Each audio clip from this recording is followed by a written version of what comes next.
안녕하세요. 한 주간의 ETF 시장 동향을 전달해드리는 윤선생 ETF 교실. 저는 미래에셋증권 디지털 리서치팀 윤재홍 선임연구위원입니다. 한 주간의 ETF 시장 동향 살펴보시도록 할게요. 첫 번째 이슈, 일본 니케이 225 지수가 1989년 사상 최고가에 근접을 했습니다.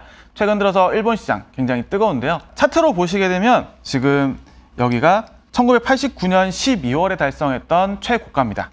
그리고 지금이 거의 1% 내외까지 굉장히 근접을 해 있고요.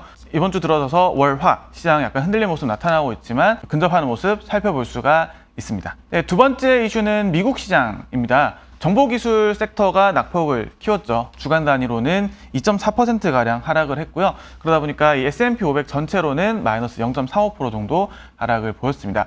금융 섹터라든가 에너지 섹터 이런 다른 섹터들은 전반적으로 좀 선방하는 모습 보였다 보니까 상대적으로 낙폭은 제한됐다 라는 부분 정리할 수가 있겠고요. 세 번째 이슈는 유가 그리고 운임지수입니다.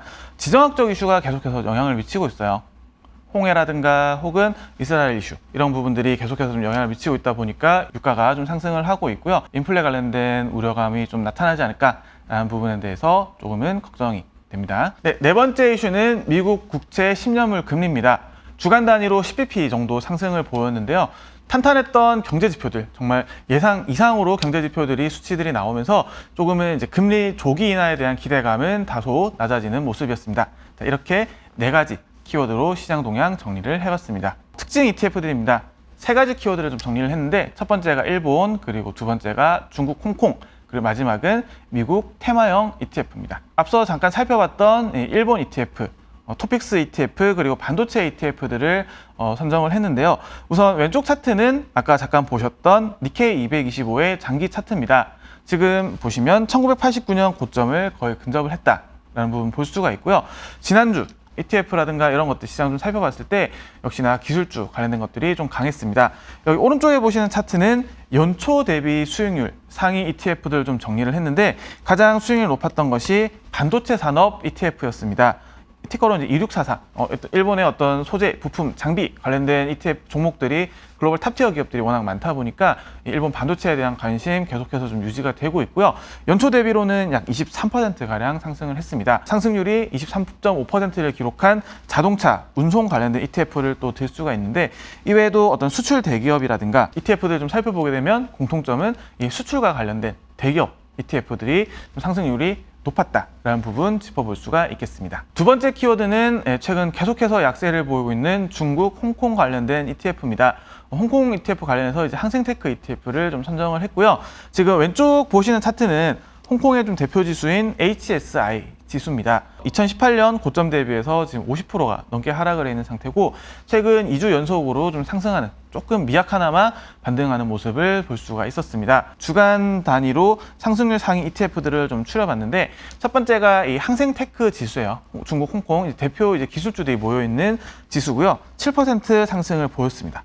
이외에도 인터넷이라든가 혁신기업이라든가 혹은 대표 소비 관련된 ETF들이 상승률이 높았다는 점 역시 같이 봐주시면 좋을 것 같습니다. 마지막은 미국 테마형 ETF입니다. 미국 테마형 ETF의 경우에는 2023년 전체로는 자금은 순유출을 보였습니다.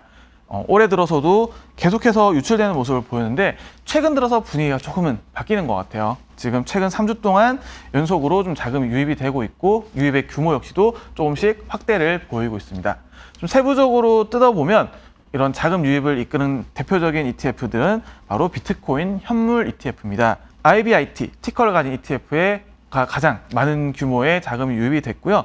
비트코인 현물 외에 어떤 ETF들이 있나 살펴보게 되면 여기 보시는 것처럼 미국 인프라, 티커로는 PAVE라는 티커를 가진 ETF 혹은 사이버 보안, 클라우드, 우라늄 채굴까지 보시게 되면 주로 이제 기술 관련된 ETF들이 많은데 환경과 관련된 ETF들 역시도 자금이 많았다.